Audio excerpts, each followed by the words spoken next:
Kelly's Taboo Terrors presents Visceral Pleasure and Extreme Cinema 2. Since last year's event was such a rousing success, I decided to continue on with the tradition of bringing together all women to discuss a favorite subgenre of mine, and that's extreme horror. I'm Kelly from the Spinsters of Horror. Not only do I write for our website and other publications, but my co host Jessica and I have our own monthly horror podcast called I Spit on Your Podcast. I created Kelly's Taboo Terrors a few years ago because I found myself drifting towards these very intriguing, disturbing, transgressive films. Content and trigger warnings ahead, folks, if you're watching. If you know anything about Kelly's Taboo Terrors, I hope you know what you're getting into today. But if not, I want to remind you all that there will be discussions of themes and films that might be upsetting to some viewers.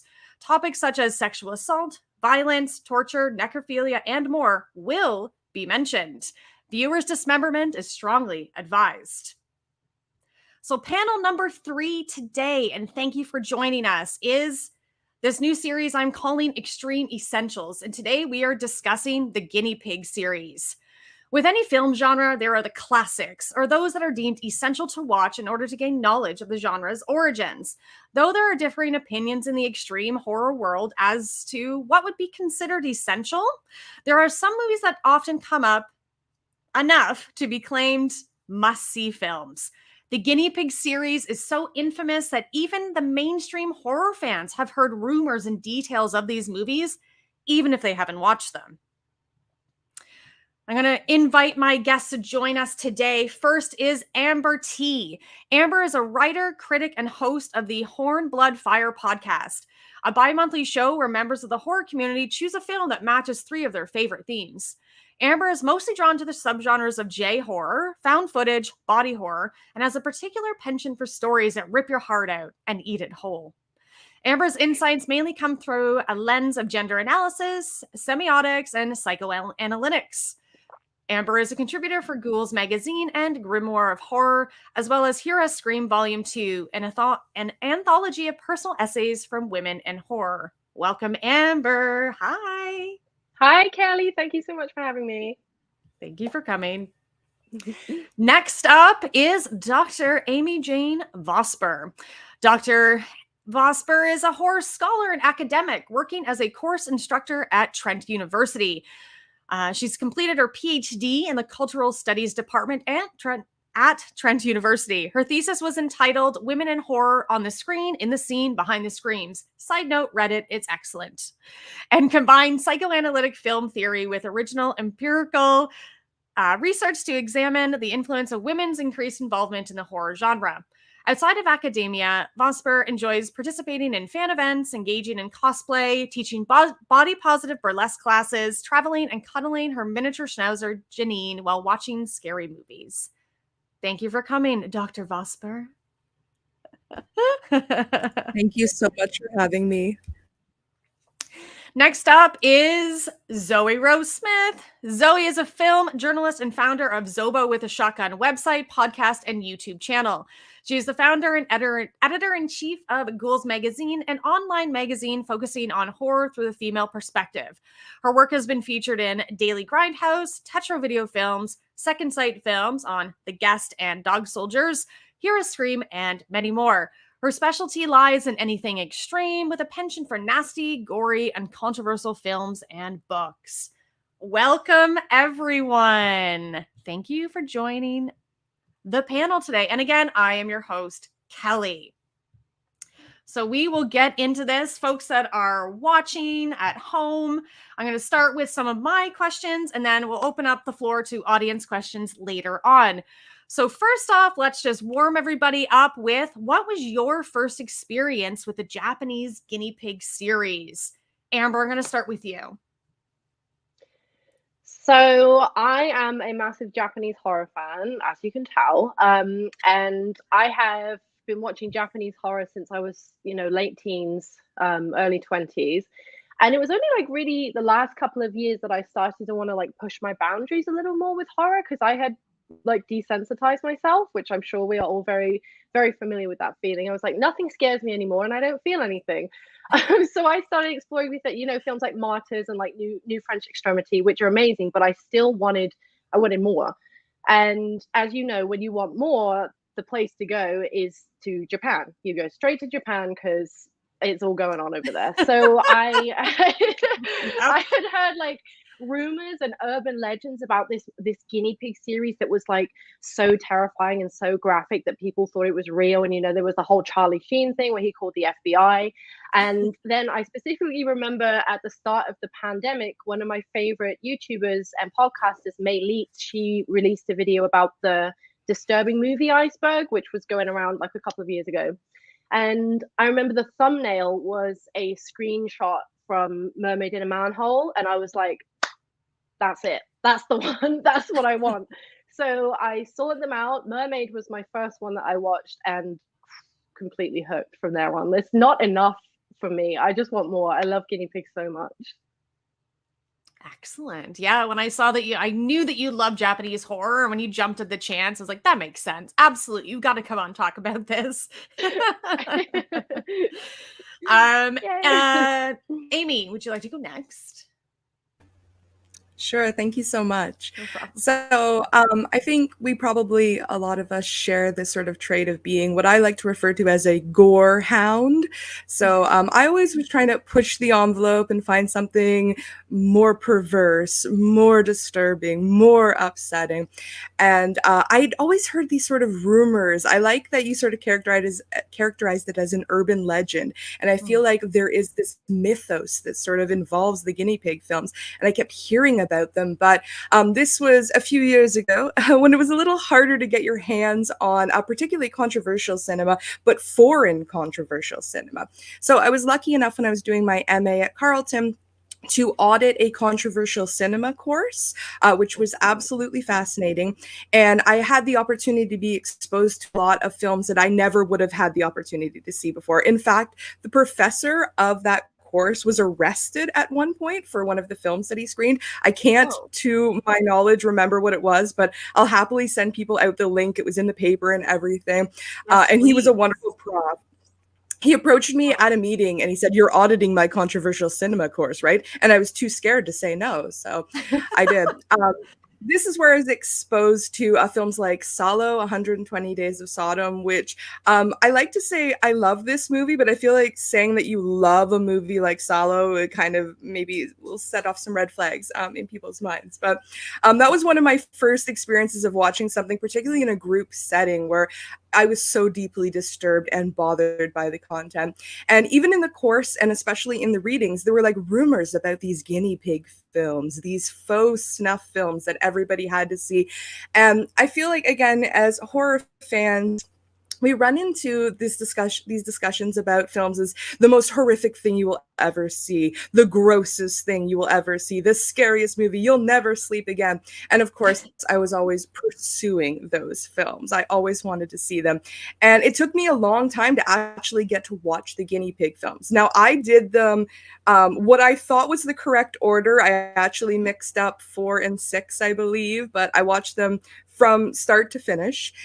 I haven't done any of the American guinea pig films, unfortunately, just yet, but that's coming up next. But I kind of wanted to have this opportunity to engage with these films, mostly because of the audience reception. That's where my research lies. I'm really interested in how people respond to these films. And I had a lot of fun reading the comments and reading literature that people had written after they'd watched Guinea Pig. So I'm really interested in hearing everybody's experiences with it, but also I'm interested in hearing your experiences, how you consumed these films, because personally, I watched them all by myself. And I feel like this happens with extreme cinema for me a lot, where I watch in a vacuum. And I don't have that opportunity to communicate with other people about these films that I watch. I watch this deeply upsetting film. Can I talk to anyone about it? And I have no one to talk to about those sort of things. And I think this is something that a lot of us who pursue those more extreme titles, we run into that experience of not being able to necessarily connect with others because we watch them by ourselves. And I think there's something in that consumption practice that's really interesting. So, sorry, long ramble on about how I was introduced to Guinea Pig.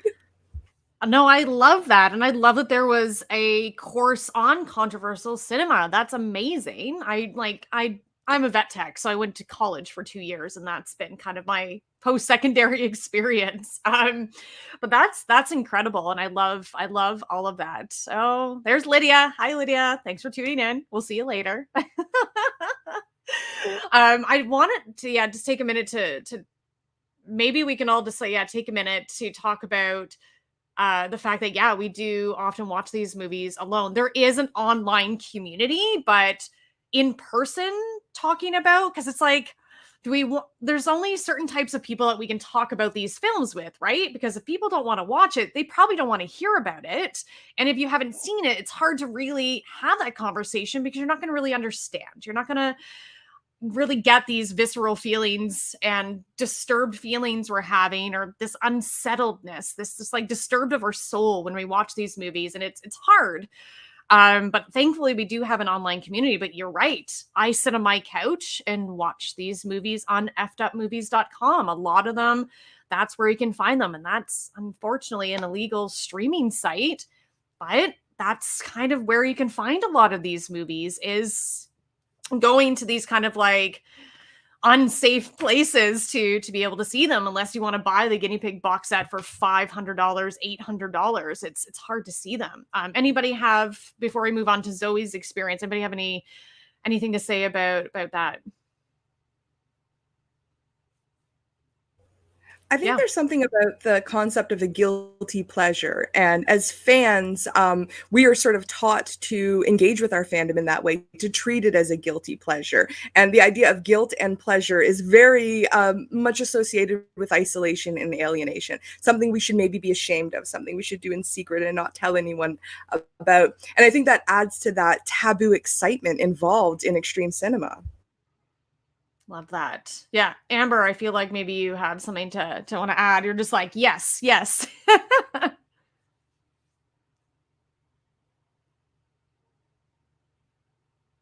I remember the first time I was watching Guinea Pig and I was watching Devil's Experiment. I was literally watching it with like the VLC box like shrunk down into the corner, because I was like, if anyone walks in and sees my full screen right now, I'm going to jail. So I was like fully like hiding it in the corner, like really ashamed and scared of it.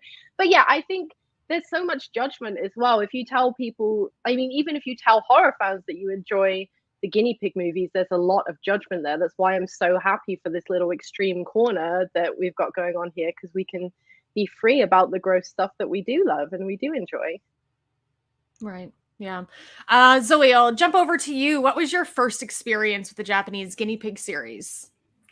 I mean, picking just up on what we were saying there, I also watch a lot of extreme things by myself, because I'm like, I just don't feel comfortable showing someone. No, right? It's like they're quite like depressive as well. So it's kind of like, but saying that, I also do quite love to ask people if they would like to sit through something horrible. And when they say yes, I'm like, okay, let's watch something fucked up. For instance, I showed my friend where the dead go to die, and I have not seen her since.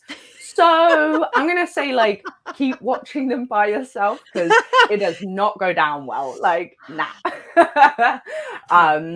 I guess in terms of like my first experience with Japanese Guinea Pig, again, I was quite lucky to have someone that actually I could talk to about my experience watching them. So I was on a very similar path to yourself, Amber and Amy, in terms of like looking for the most disturbing thing that was going to like blow my mind and fuck me up.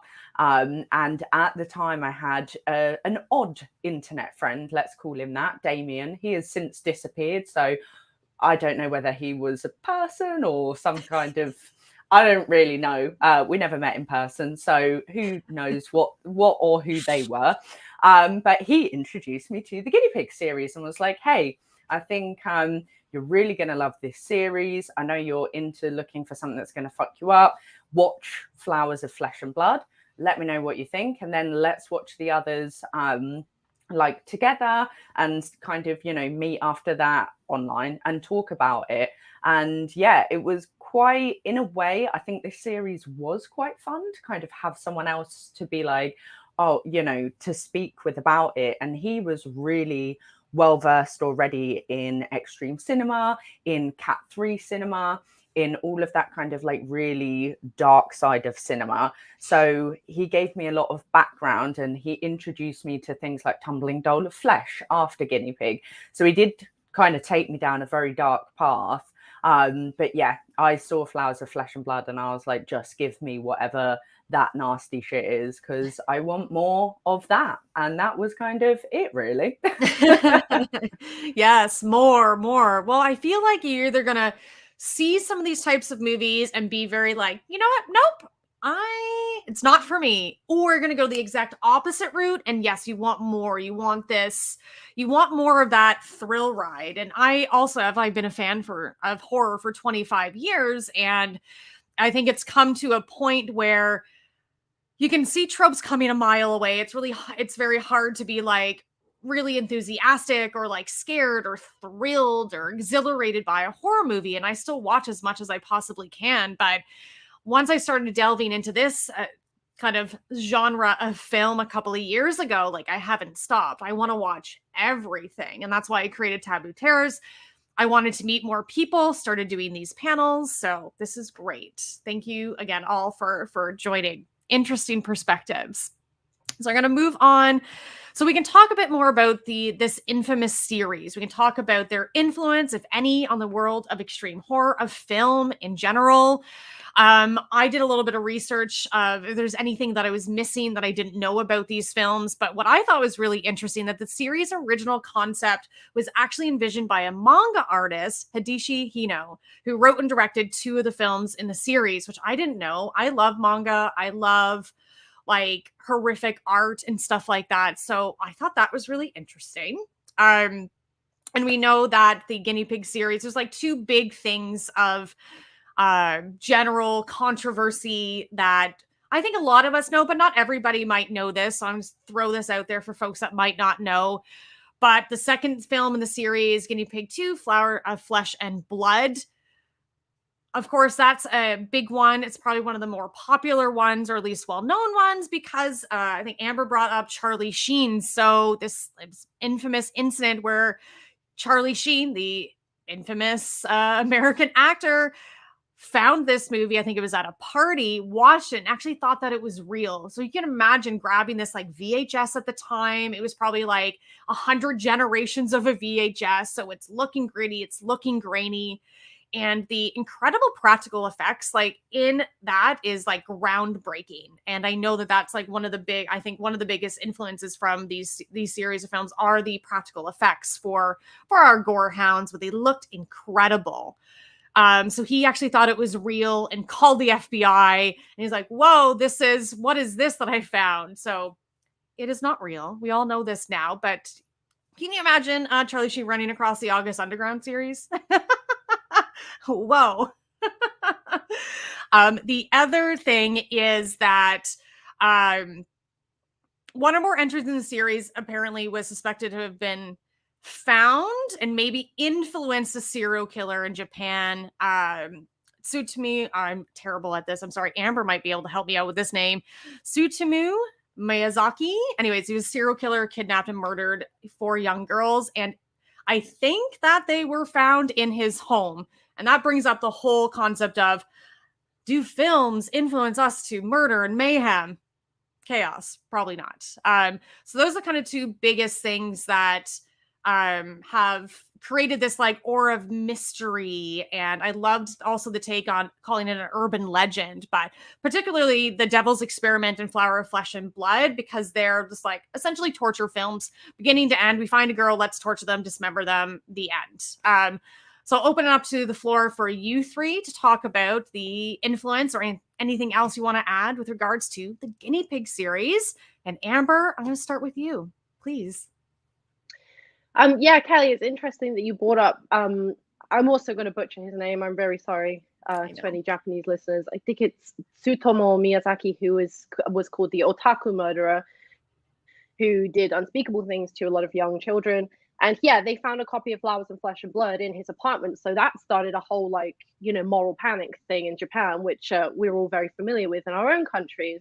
So that's kind of the influence on real life, you could say, although I don't think it's there's any concrete serving for that.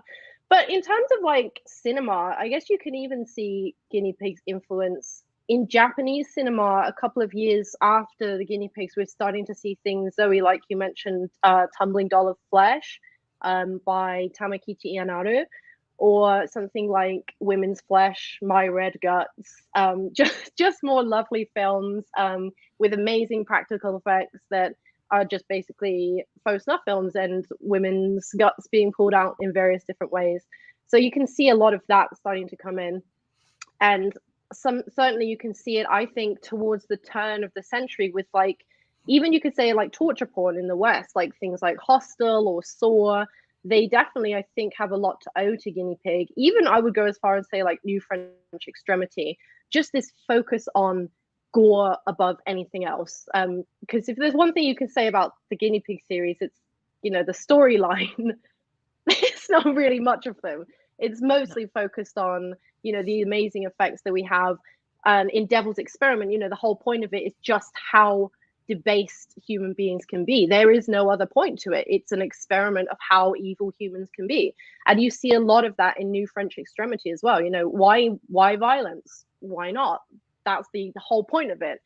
So I do think that even though they're still kind of like quite underground and niche, you can see veins of them going through. Even today, I was thinking of the latest VHS film, I think VHS 94 it's called. But Timo Jajanto, who is an Indonesian director, he has the segment called The Experiment, I think, which when I watched it, I was like, this is like Android of Notre Dame. This is straight up a better version of Android of Notre Dame. So you can still see it. I think the influence is really still there, definitely. Great. Amy, how about you? Well, I want to just start by discussing a little bit the serial killer that was mentioned. Miyazaki, again, my apologies if I'm butchering this name. I didn't mean to make that pun. So the otaku murderer is this sort of reference that was used here. And admittedly, I don't know very much about Japanese language. So if anyone wants to jump in and correct me on this, but my understanding is this is a Japanese word which usually refers to someone who has an all-consuming interest in something. So I like to think of this as a form of extreme fanaticism. So the hardcore fan of something. And there are negative connotations to this term in Japan. Now, again, my understanding is over time they've grown less negative, and a lot of people are actually embracing this term now. But I do write a lot about these moral panics associated with horror because I find this really fascinating. And I think that that's something that sort of lends a lot to the influence and sort of the reach of the Guinea Pig series is, yes, this urban legend status, but also just the aspect that fans could do something like this, that there's something dark and wrong with fans in general, but horror fans are the worst of the worst.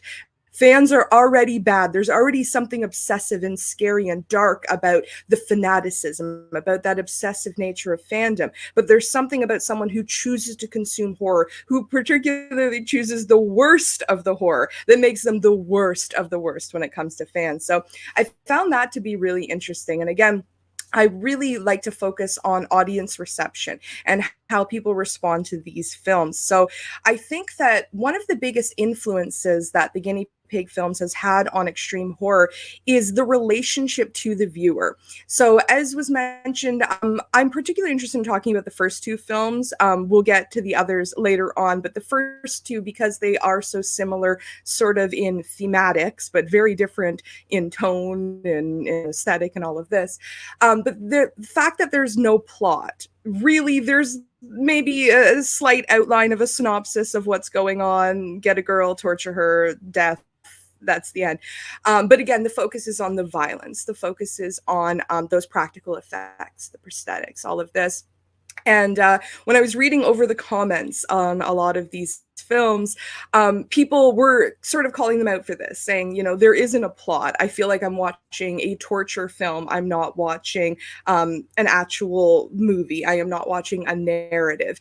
And I think that's what makes particularly The Devil's Experiment so terrifying, is that you feel like you're watching something that you shouldn't watch. There was a portion in it, I mean, it's a short film, like 41 minutes, I believe. I actually paused it halfway through to walk my dog because I wanted a little break. I was just like, you know what? I think I'm just gonna take a minute and like absorb what I've seen so far and then return to it. But there's one scene, it's an outdoor scene, and there's two lights in the background, probably reflecting off of a vehicle or maybe a sign in the background. But for a moment, it looks like eyes looking back at you. And right away, I was thinking about Nietzsche's quote about when you stare long into the abyss also stares into you. And I was suddenly hyper aware of myself watching this film, of the influence watching this kind of cinema might have on me or on any particular viewer. And I think that's the influence that we see come through. Yes, these practical effects. I am a large fan of Herschel Gordon Lewis. Some people might know him as the godfather of gore. He started off doing sort of like girly pictures and then ended up in this really campy, over-the-top horror subgenre, where he would actually go to slaughterhouses and get parts of like animals to use for his special effects. Like he really went over the top to create that gore, to create that visceral experience. And when I watch films like Guinea Pig, I feel like I'm being brought back to that time, that they're obviously influenced by that, but this is the next progressive step. And then following that, there was already mention of films like Hostel, and basically, I like the Human Centipede films. Again, whenever I say something like I like these films, I feel like I don't know. You're like in good them. company. It's fine. Yes, you like them. There's entertainment in them. Yeah, the very first Human Centipede film I actually consider to be a Frankenstein story, and it's actually poetic and beautiful in its way, but most people will argue with me. I'm glad maybe you folk wouldn't. But we kind of see this influence of a lot of these films actually do have a narrative. We do have a storyline. So we're taking that sort of visceral experience of gore and the destruction and the desecration of the human body, but then we're trying to wrap up a story in it. Well, the fact is, a lot of people aren't there for the story. A lot of people are there for the blood and the guts to see what's going to happen.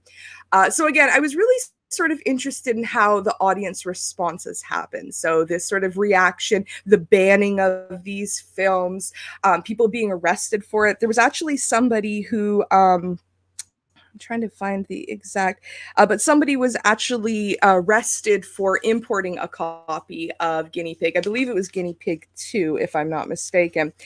Yes,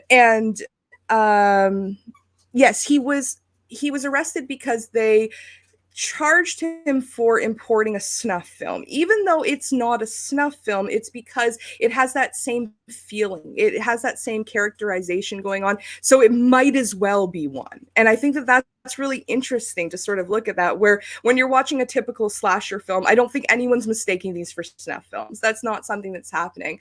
But there's something about the perspective. We are watching this all happen to a woman, for the most part, from first-person perspective, as though we're one of the perpetrators of the violence. We're one of the people documenting what's going on.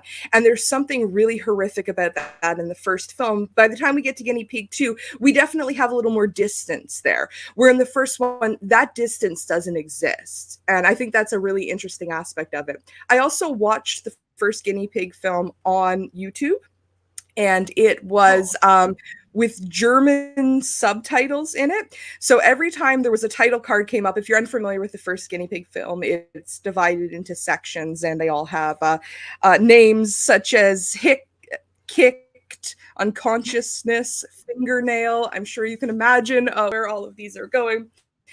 So I had to pause the film and go and put into Google Translate and figure out what the translation was. And this experience of not even knowing what's about to happen ahead of me, but just seeing like fingernail, I'm like, oh, things are going to get bad. I think it was a poor translation, but at one point it came up and said dentist drill, and I don't believe there was a dentist drill. But I remember actually saying out loud to myself, I don't think she needs any dental work. So that kind of experience of I was double removed from it, because I also had this language barrier, but then I had another language barrier on top of that. And I think that made the viewing experience a really interesting one for me personally. Amazing. Zoe, Sorry, stuck on mute. Knew it would That's happen. okay. Yeah, in terms of its influence, you know, obviously to echo what Amber and Amy have said, it's had a huge influence. I think, especially on the torture porn genre in particular, you can definitely see particular kind of scenes and that, you know, that prolonged look at like sustained torture on the human body. I think it also goes to show that, you know, a lot of extreme films are very much into forcing the viewer into almost like an endurance test. So kind of, Amy, like what you were saying, going back to how the viewer consumes this media, is that, you know, we have to sit through it almost as if it is like watching a snuff movie on the internet. You know, how much of it can you handle? I know that there are some particular scenes that have directly influenced like cinema that we see today. So for instance, Dan Martin, who's a SFX a creator, you might know him, he did like Lords of Chaos.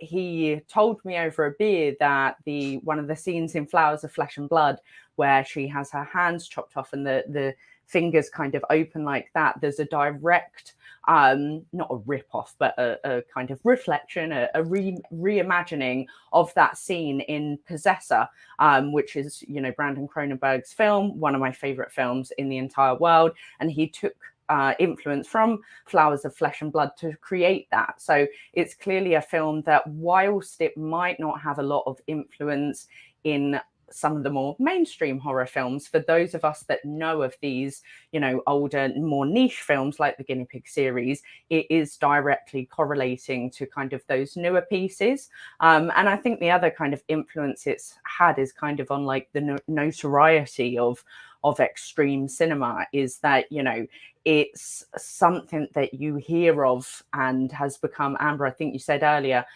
something of legend. You know of it. It's that influence out there that it's almost, you know, part of those films that you hear in like hush whispers, and you kind of go, oh God, what is the Guinea Pig film? Like, what is that about? You know, people have asked me, they're like, you've seen the Guinea Pig films? Like, tell me. I don't want to watch it myself, but tell me. So it has such a powerful influence within, you know, the horror community of just like, how bad really is it? And I mean, I have to be honest, I think some of them are actually quite tame in comparison to what is out there in the extreme world. But I love that it's kind of like, you know, you can go around and go, yeah, I've seen the Guinea Pig series. Like, it's not too bad. People kind of, you know, they back away a bit from you, I think. Like you said, Amy, if you say, oh, I love the Human Centipede, people go, oh, right, okay, you're one of those then, are you? So, yeah, it's got a lot of influence in the world. They're very, maybe it was like where are we gonna, Amy, you brought up H.G. Lewis, so, you know, Blood Feast, that's like an infamous movie from 1960. Yes, absolutely. But I feel like when we get to the 80s, the grittiness, the darkness, these Guinea Pig films, that like, film was dangerous. I know Blood Feast was probably considered a bit, you know, it was taboo, a bit dangerous, but it was, yeah, there's an element of camp. It's very like bright. The blood is like red paint. It's different. It had a different vibe, obviously. But these Guinea Pig films are dangerous. And that's the world of extreme horror and extreme cinema is dangerous. You think like, should I be watching this? Should we be making these films? That's like so many thoughts and feelings that I think run through a lot of our minds when watching them. And perhaps the Guinea Pig series in the 80s really started this off. They really decided to make film dangerous. And I'm never disappointed by a Japanese film. Amy, yeah, jump in. I was just going to say, like, I felt that when I sat down to watch these films, I was nervous. And I like to think of myself as a pretty seasoned horror enthusiast at this point. I have sat through good and bad and everything in between. So when I sat down to watch these films, it's not often that I get that sort of feeling anymore, where I'm like, what am I getting myself into? What have I signed up for? Oh no. And particularly The Devil's Experiment, the just dark, gritty, creepy nature of that. I just felt the whole time like I didn't know what I was in for, even though I read about it. I knew about these films. I knew exactly what was going to happen. But that moment and that experience of not knowing when you're just sort of starting off, it's quite frightening. Now, as was already sort of pointed out, I found them tamer than I expected.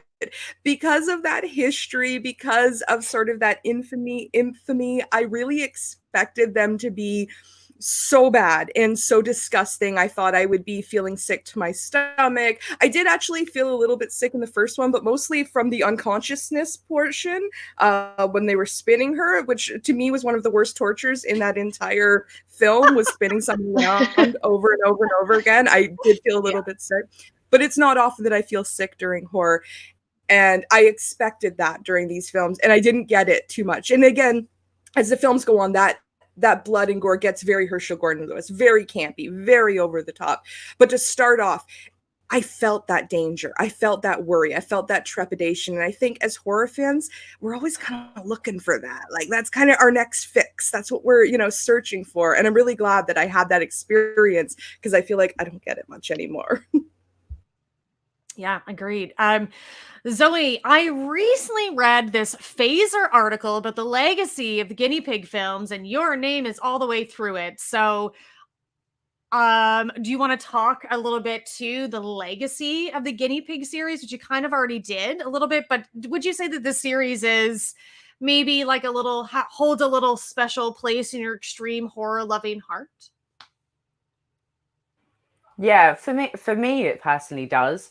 And again, I think, when you're looking through the history of extreme, and as you mentioned at the beginning, extreme essentials, to me, I see it as like an essential piece of extreme cinema history. You kind of can't go through the history of extreme without stumbling across the Guinea Pig films. And I think what's interesting, which you mentioned there, kind of, Amy, is that, the first two films, Devil Experiment and Flowers of Flesh and Blood, they are, to me, perfect examples of what extreme cinema represents.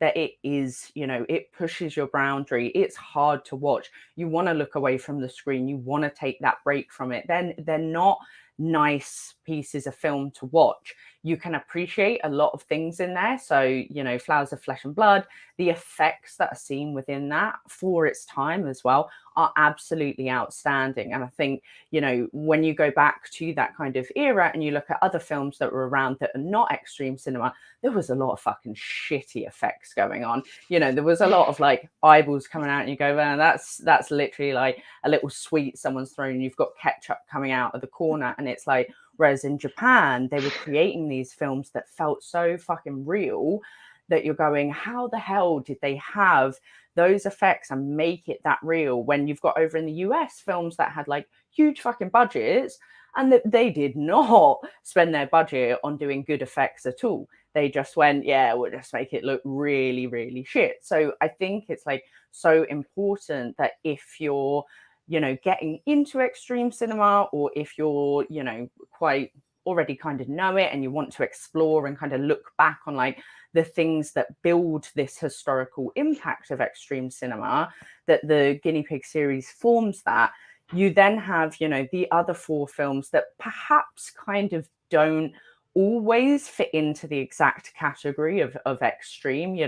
They're, as you mentioned, Amy, they go far more kind of like campy and more splatter. However, looking at that kind of different tropes, the fact of like more, outrageous. So for instance, if you look at Devil Woman Doctor, you can see a lot of the influence from a film like that in other Japanese films where it's just batshit crazy, like just batshit. What the fuck is going on? There's this shit going here, there. There's gross stuff. There's people with afflictions. Like, it reminds me of Tokyo Gore Police, where you just kind of going, I have no idea, but there's gore and guts. And, again, the ABCs of death have a lot of segments in the first film that pulls directly from Guinea Pig and those later kind of more comedic films. So when you look at the legacy of like extreme horror, I think you really can't kind of examine it as a whole and not look at like the Guinea Pig. They are just part of that history. Which is a great segue into the next question is, would you consider the Guinea Pig series extreme horror essentials? Zoe, yes, you do. Amber, I know she's having a little bit of tech difficulties, but would you consider the Guinea Pig series essential viewing for extreme horror fans? Hoping that. Amber, did you hear me? Did you hear us? All right, we'll move on. Amber, we'll come back to you. Amy. Extreme horror essential? I think it's one that extreme horror fans absolutely, well, I think it's a series that extreme horror fans absolutely need to know about. I think they need to know the history of it. Do they actually need to see the films? I think that that's a really interesting question because, again, the story surpasses these films. The legend, it's beyond these films. It's much more than that now.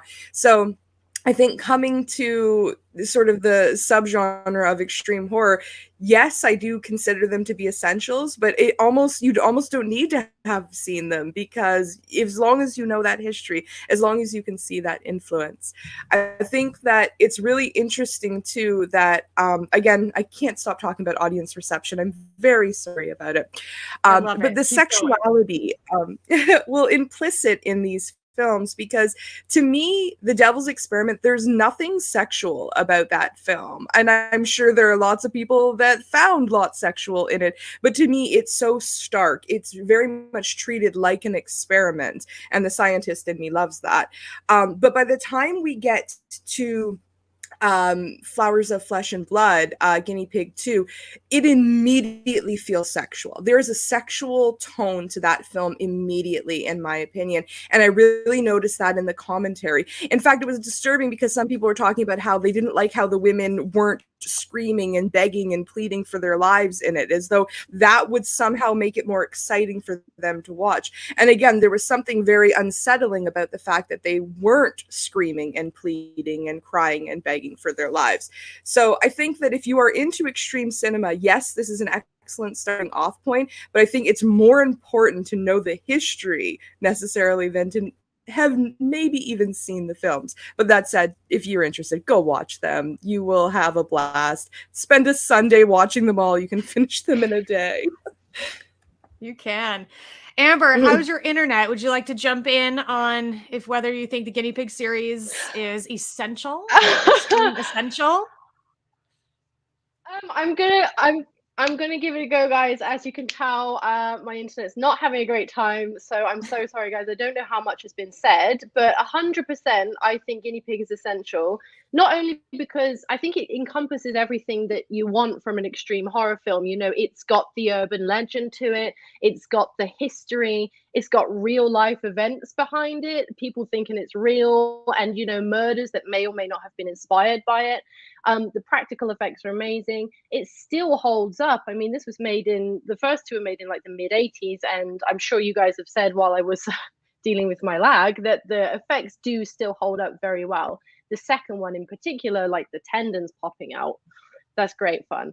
I also think that like Guinea Pig is a great place to get started with extreme horror for anyone wanting to dip their toes in, because you could start with the sillier ones. You could start with like He Never Dies or Devil Woman Doctor, and then you could kind of go in with Mermaid in a Manhole, because that's still disgusting, but it's more like surreal. It's more creative. You can kind of put a barrier between you and the story because it's definitely not real. And then once you've handled the worms and the pus and all the great things about Mermaid, then you can probably try the first two. So I think actually for anyone who wants to dip their toes in, Guinea Pig is also a really good place to start as well, and definitely essential. Thank you. All right, getting close to the end here, but what's your favorite entry in the series and why? I'll start with Zoe. So my favorite entry is probably going to come as no surprise to anyone that knows me, is Flowers of Flesh and Blood. I think it holds, I guess it has a bit of like a nostalgic feel to me because it was, yeah, you know, most people go, oh, walks on the beach with a family. I'm like, no, it's Flowers of Flesh and Blood for me. Sorry, Dad, if you're watching this, but I think it was just like, I watched that during a period when I was first discovering and really like diving into extreme films, similar to my relationship with Sallow and also a cannibal holocaust as well. They're films that I watched when I first discovered it, so I remember that first visceral reaction I had to it, you know, sitting and watching Flowers of Flesh and Blood and going like, holy fuck, this is something someone made that is not real. Like, I can still remember that feeling. When I watch it now, obviously I don't get the same reaction because I know what I'm in for. So it's slightly different. But I think as well, you know, the practical effects in that film are just they're beautiful. I think in a way, you know, it is a stunning piece of artwork, whether you like what's shown on screen or not. The way that they have done it is, as Amber said, they still hold up today. Like, you cannot fault it. Even some of the films you see today that have way better resources available to them still cannot get the same quality of effects as they do in Flowers and Flesh and Blood. And also, I think for me, there's something in a very dark and depraved way. I kind of view this film in a similar way to something like Necromantic, that it is really bleak and nasty, but it has this poetic feeling to it, let alone, you know, the title of it I find quite beautiful. I even have, you know, tattooed all over my arm flowers with blood around it, which is inspired by Flowers of Flesh and Blood, because I think that kind of beauty marred with, you know, death through blood and the human visceral that comes out, I think it's just such a kind of poetic way to explore death and life and torture and pain and pleasure. And I think, you know, for me, Flowers and Flesh and Blood really represents that really well. Ooh, excellent. Amber, if your internet's okay. Which one's your favorite in the series and why?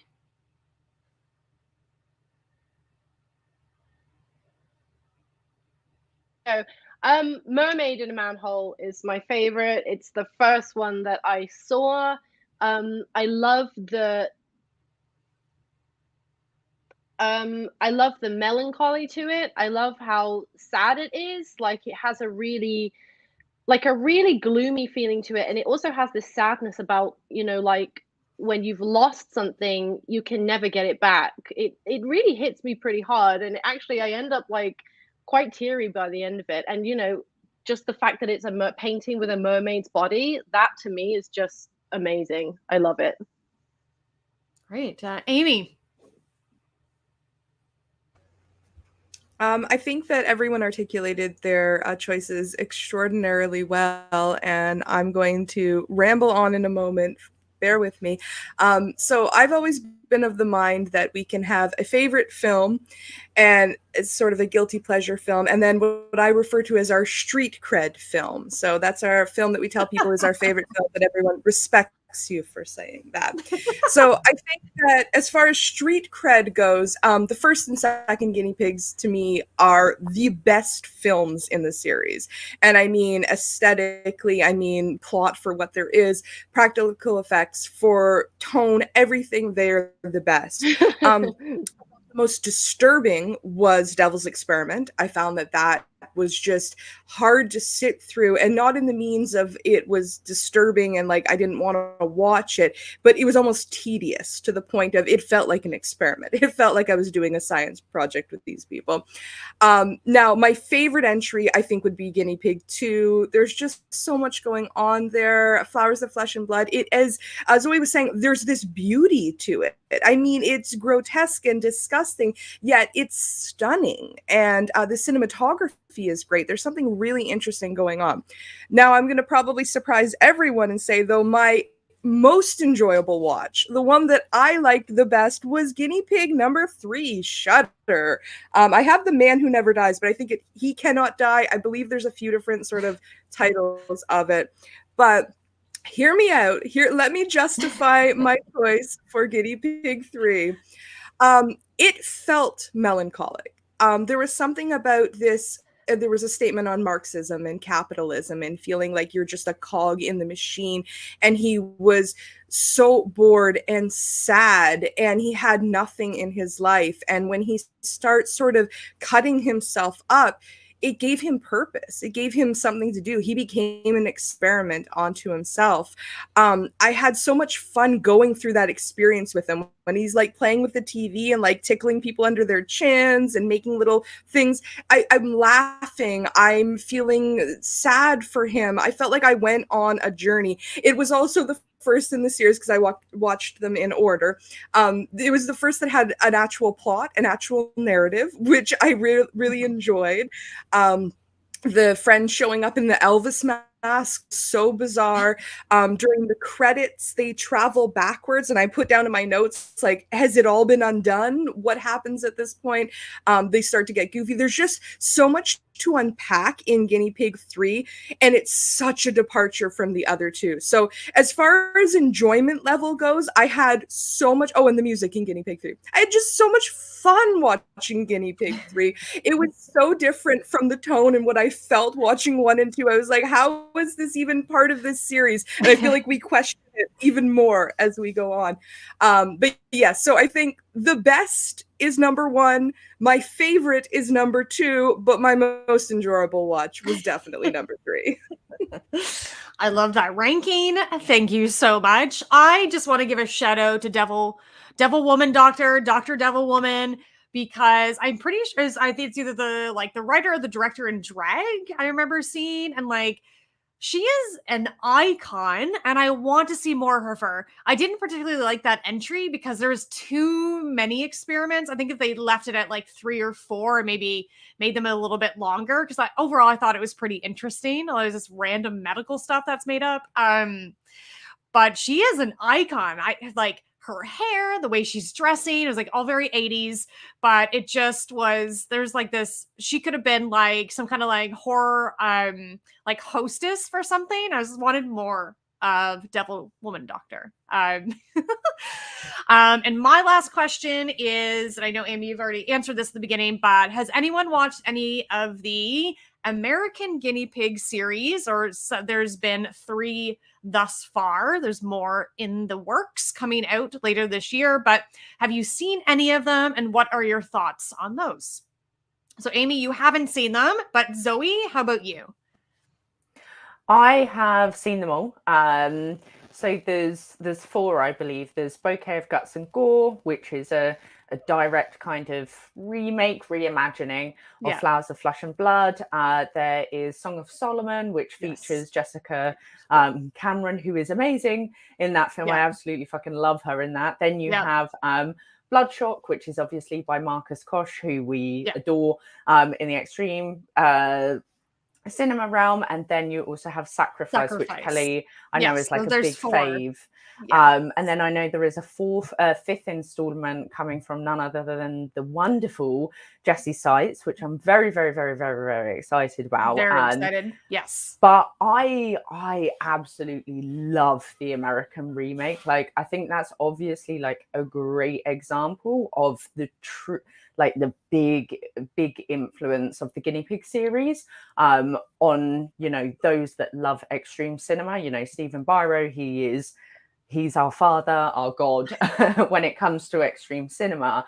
And, you know, I was fortunate enough to speak with him, and it was just amazing to hear how, you know, how much he loved watching the Guinea Pig series, and how he wanted to take not kind of like completely remake it, but take that influence and work it into, you know, his own kind of like thoughts around it, and also involve people that are now in the extreme horror community, the names and the people that are, you know, providing us with those boundary pushing films. And I think, you know, Bouquet of Guts and Gore, I find it is pretty nasty. It's just as nasty of Flowers and Flesh and Blood, but a great film to watch. Really fantastic practical effects. An ending that also made me go, fuck, it's a bit Serbian filmy, let's put it that way. And then I also love Bloodshock. I love the imagery in that, you know, blood slathered sex, romance. I think it's gorgeous as a piece of artwork. It's quite slow in comparison to some of the other pieces, but just a really stunning piece of extreme film. And again, you know, practical effects in all 4 of them are fucking top notch. I have not seen Bloodshot yet. That's the only one I have yet to see out of those 4. Do you have a favorite out of the 4, Zoe? It's hard. I'm gonna say Bouquet of Guts and Gore just because I am, the fucked up person that likes watching torture endlessly. Great. Yeah, I think I mentioned yesterday, my favorite thus far that I've seen, of the 3 anyways, is Sacrifice, Italian in nature. I think it's absolutely stunningly made. It's very melancholic. It's all about this desecration of the human body to sacrifice himself to bring about the goddess Ishtar, and reading about learning more a little bit more about the goddess Ishtar and that whole legacy in Mesopotamia was fascinating. But it's just the degradation of the human body based on self-mutilation. It was the first time I had to cringe and look away. There's a toenail part. You can just imagine what's happening with the screwdriver and toenails, but I was beside myself. But it's just so beautiful.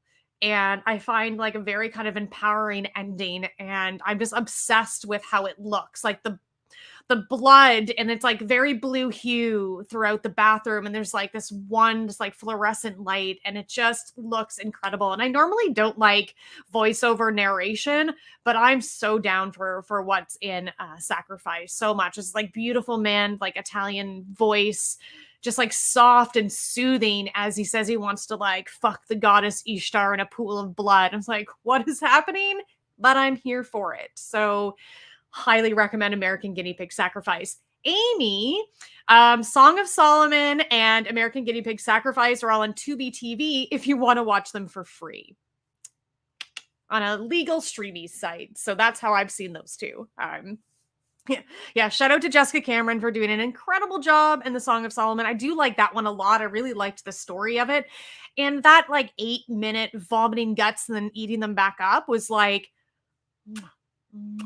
disgusting. But I loved it. So American Guinea Pig, love it. So I know we're close to the end of the hour, but if there's any questions from the audience for our guests here today, please throw them in now, because we're going to be... Can I ask a question too? Yes. I pose it to everybody, and feel free in the chat too, and let us know. What is your least favorite entry in the Japanese Guinea Pig film, and why is it Android of Notre Dame? I mean, I watched that one, and I love that maybe that's... I actually... yeah, I didn't really care for that one. It was just I liked how it looked, but you're right. It's probably my least. I'll take Devil Woman Doctor in that insanity of a film, ? Because I think that she is an icon. So yes, it is Android.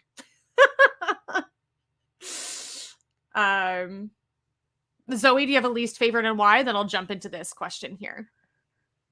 I think it's either Android or actually I'm gonna say something slightly different and maybe say Devil's Experiment, just because I think it's just fucking nasty. And I'm there's just nothing. And you mentioned it earlier, Amy. You said it's pretty fucking boring. It's boring. You're just kind of yeah, okay, and on to the next one. Yeah. And I mean, I'm all here for the nastiness, but I was kind of fair. Do I need to see another bit? Just give the woman a fucking break. Jesus Christ. So yeah. Let's say Devil's Experiment, and then of course Notre Dame. Yeah. Fair. So Jack Hack is asking... oil, oh, sorry. I was just going to say, when they're boiling oil in Devil's Experiment, I literally said out loud, oh God, do we have to watch it boil? Apparently. So Jack Hack is asking us all top 5 most extreme horror cinema picks. Top 5. Who wants to go first? I can just throw out mine. I might as well just do that if anybody needs more time. Yeah, okay.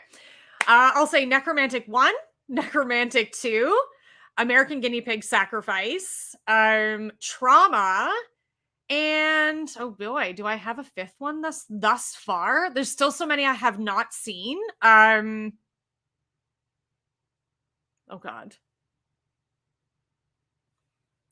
Don't want to do Dead Air. I'll think of a fifth one, but those are definitely like a solid top 4 that are not going anywhere. I still have a lot to see, but definitely that is in my top 4. Zoe, go.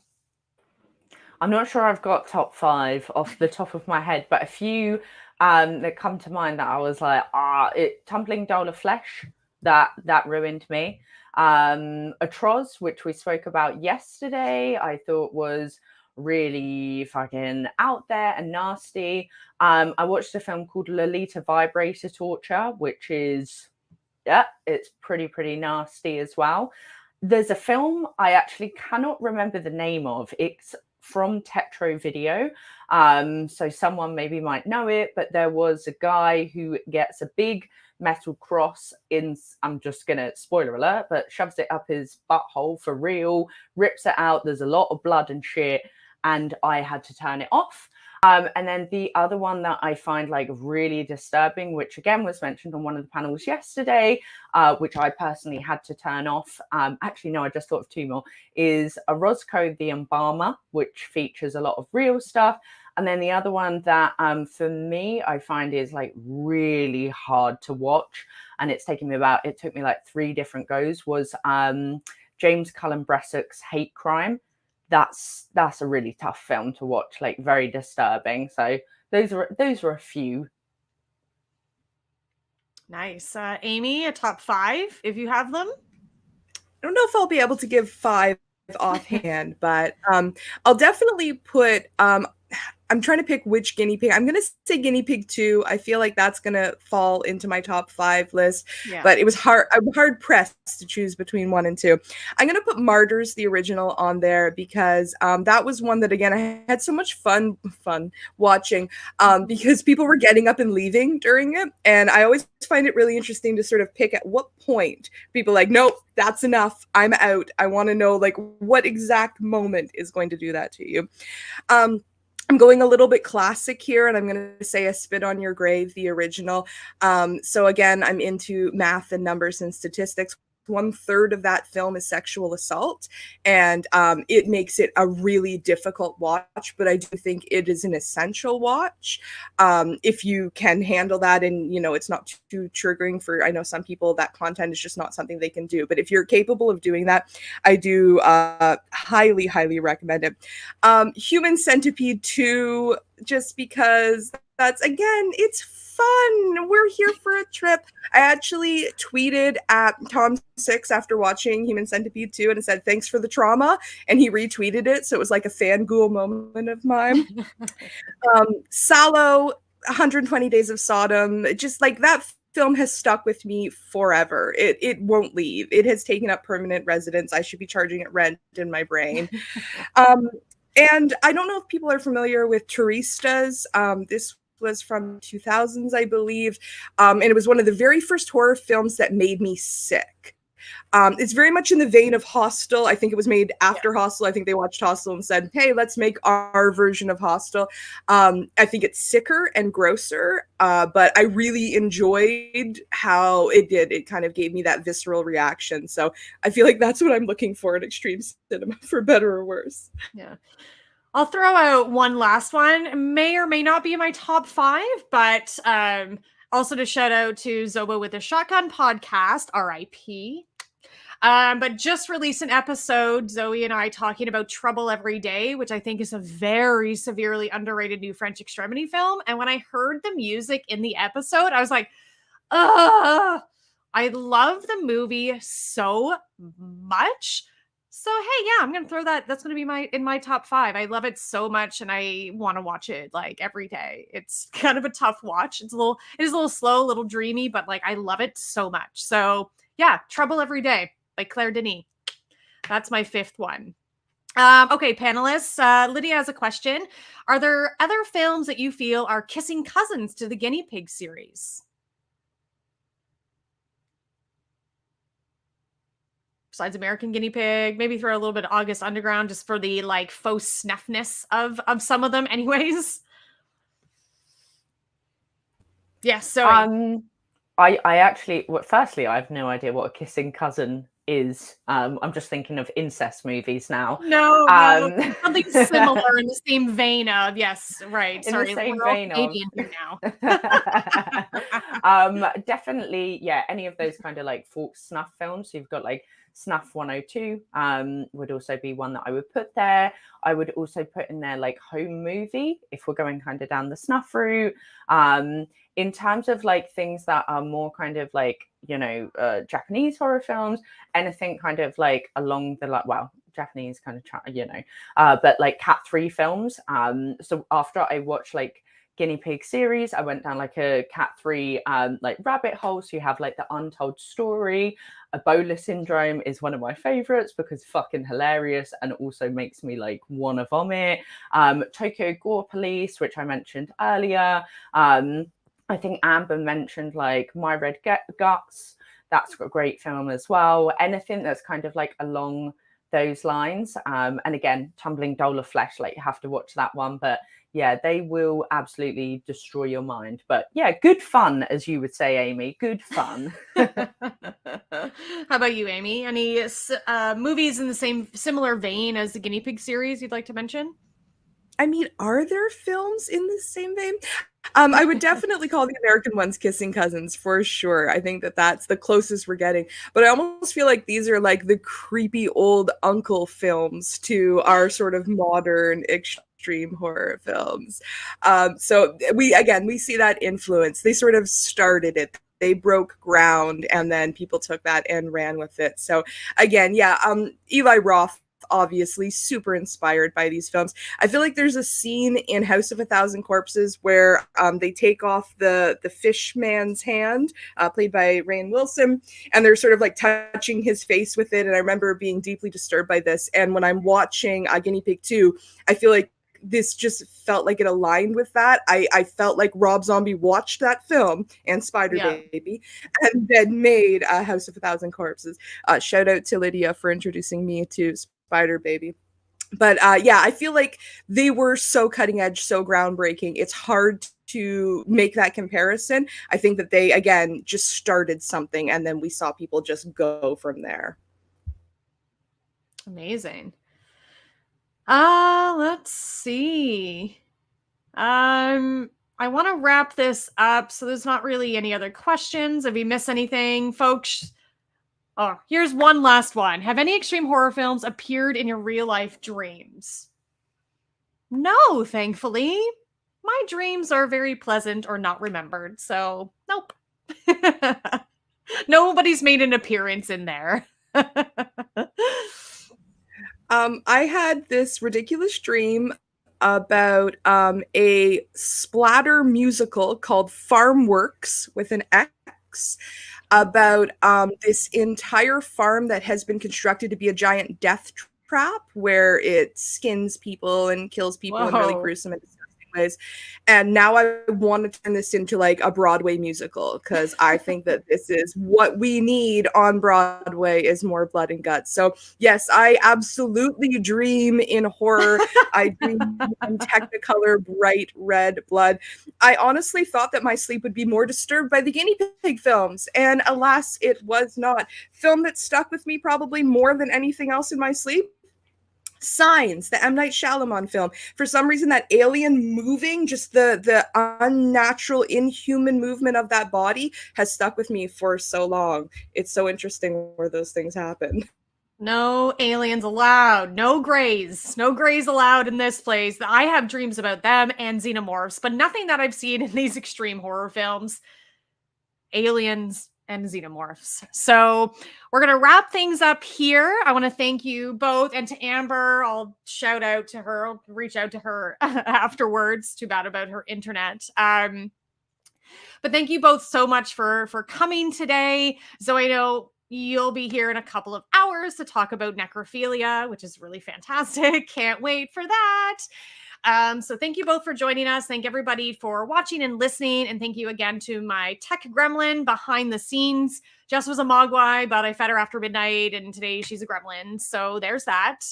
But before we sign off, I have an announcement to make with Zoe here. We kind of launched this yesterday, but our bloody obsession. So Zoe and I launching officially kind of now, but first episode next month, a new podcast called Our Bloody Obsession. So it's created by myself and Zoe.